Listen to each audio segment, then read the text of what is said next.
First of the three T20Is being played between India and England, Rohit Sharma won the toss and decided to bat first. And well, the captain and the coach will be proud of the batting effort that the Indian boys have put in, have reached 198. Yes, lost the 8 wickets, but kept going in just that one gear right up till the end, getting almost 10 and over right through. 198 for 8. Hardik Pandya, the top scorer with a half century. Oh, this is just service as per usual from Hardik. 51 of 33. And a really good innings, really good support from both Suryakumar Yadav and Deepak Hooda. Surya getting 39 of 19 and Deepak Hooda 33 of 17. You'd say the pick of the bowlers, perhaps Chris Jordan for England, giving 23 in his 4 overs and picking up 2 wickets. And Moeen Ali picking up both the openers as well in the power play. Well, I'm Gaurav Kapur. With me, Zaheer Khan and Michael Vaughan. Well, Michael, one second. I'm just saying that you've got a crystal ball today. Almost everything you have said has come right. I'll tell you what it is, though. Fearless, brave approach while batting. Saw that from everybody. You said that at the 100-ball mark, because, Michael watches 100, it's tough to get him into this 120-ball mode. It's just so long. But he said at the 100-ball mark would be 174. It was 171. And you said that Chris Jordan would have to step up for England.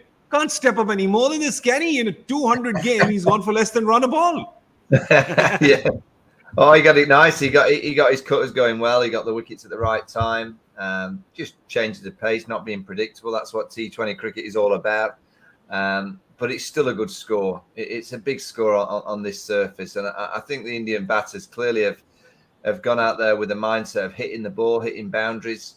You could see it right from the get-go that they came out with a real kind of approach of making sure that the bowlers knew that they were under pressure.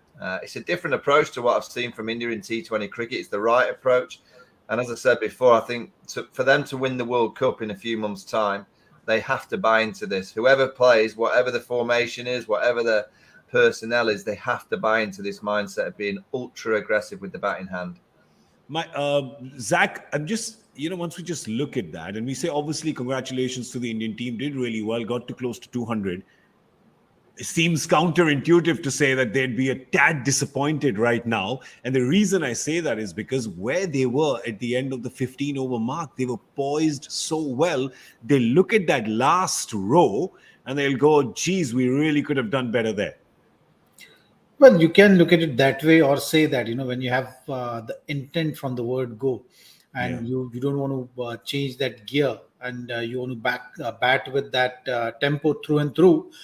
You can see these kind of figures at the back end of the innings. What is important is that whether you've got enough.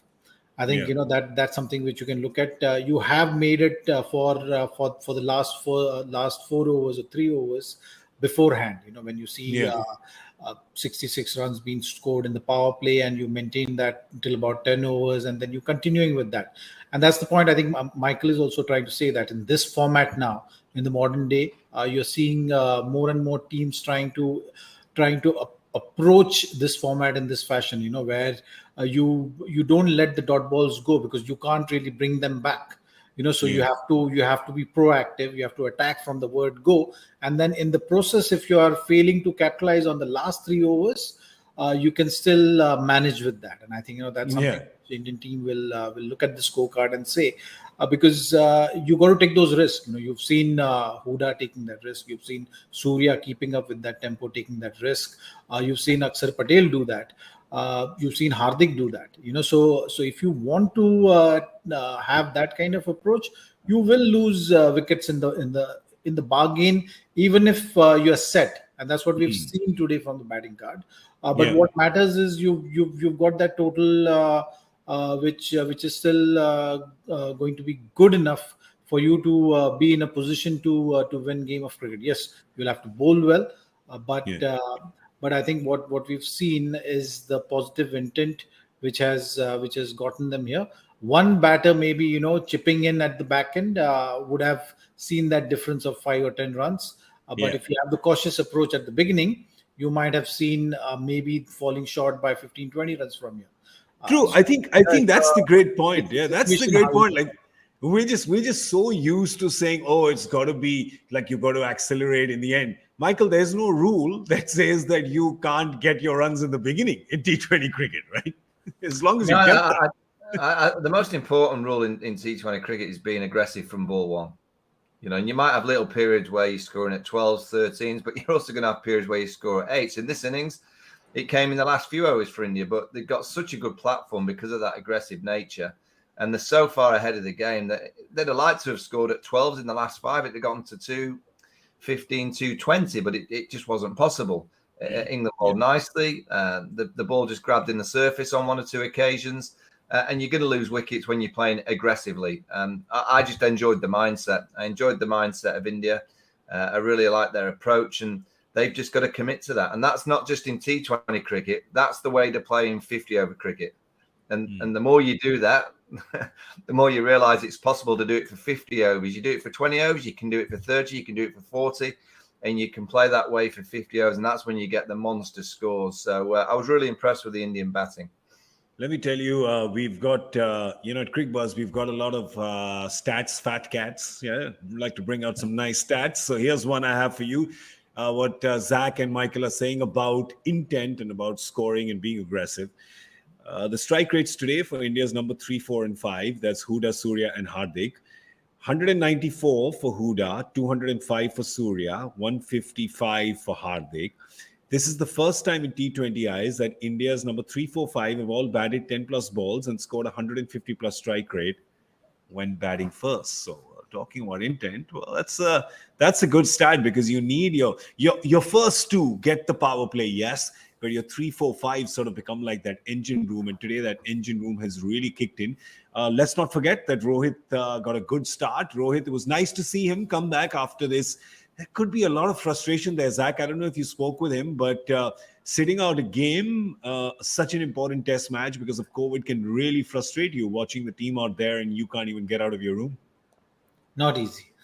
Certainly not easy, and especially when you're leading the side, it gets even more difficult to deal with this kind of situation because as a leader you want to be out there, you want to carry your team out on the field and make sure that the pressure situations of the game is absorbed nicely, and you do look at that previous test and feel that had Rohit been there. Maybe certain situations would have been different for the Indian team, but these things are not in your control. So you got to take things in stride and move on. It was good to see him with that intent, to start the innings. He really started that charge from the word go and set the tone for the Indian innings. I think when you talk about the India batters, perhaps the only sort of not good thing that happened today, Michael, was that Ishan just kind of looked a little at sea right in the beginning. Just couldn't read the lens correctly. He was losing his shape. I think besides that, all the India batters have gone really well. But Ishan, which is surprising because he did well in the South Africa series, but today it was just caught out a little bit.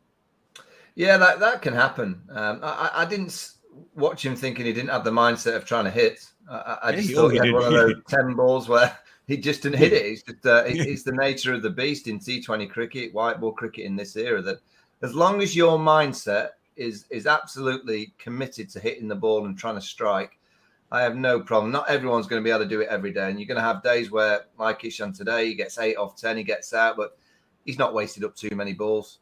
I think it's worth if you waste up more balls and your intent's not there in the power play, and you think, well, wait a minute, we've completely wasted a power play. I didn't see that from Ishan. He just had a day where he didn't quite see the ball out of the hand as well as probably he would have liked.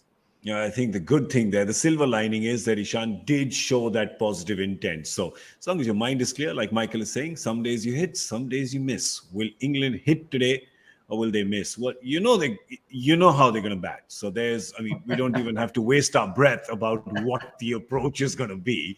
The point is that does India have enough, keeping in mind the surface and keeping in mind this ground? Zach, your thoughts? No, start of the game, if you say that India is going to score 198, you will happily take that. So you got to look at the situation in that light. You look at the England batting order. If they're going to come out all guns blazing, on any day, on any kind of pitch, you're going to find it difficult. So you got to Yeah. hold your nerves. There will be situations in the game where they're going to come really hard, and even the good balls are going to go for boundaries or sixes. So you got to be really, really clear in your mindset.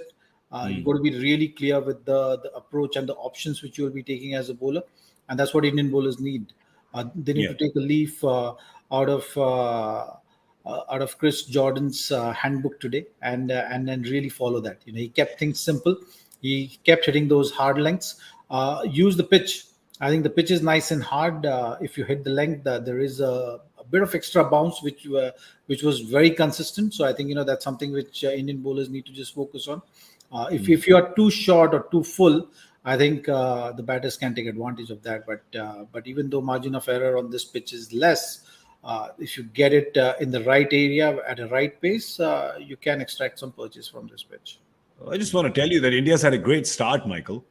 3 dot balls to begin with. There's no wicket, don't worry. Just 3 dot balls. Hey, listen, hang on. You're talking about dot balls. That's 3 dot balls. That's a good start. Yeah.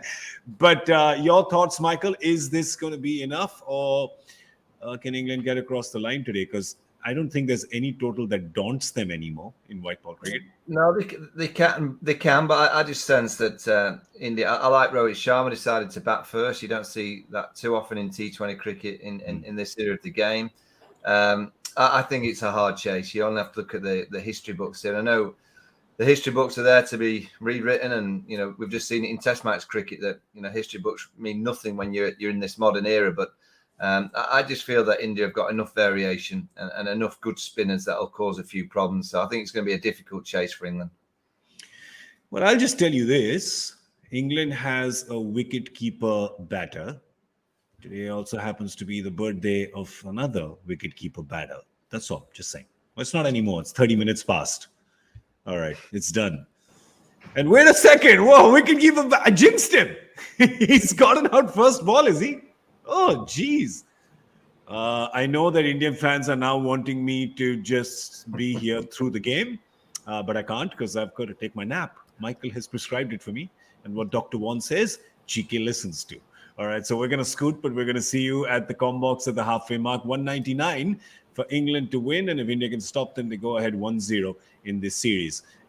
Quick power play score predictions. Gents, come on, before we go. Real quick, power play. What does England get? I think England will lose an early one and they'll get to 44. 44. Zach, you? Well, I'll go with 47 then. 47. Small margins. I'm stuck now. I don't know what to do. All right, I'll go 52 then. So there you go. 44, 47, 52. All right, those are our guesses. Thank you so much, everybody. You were watching Cricbuzz Live. It's goodbye for now. See you in a bit.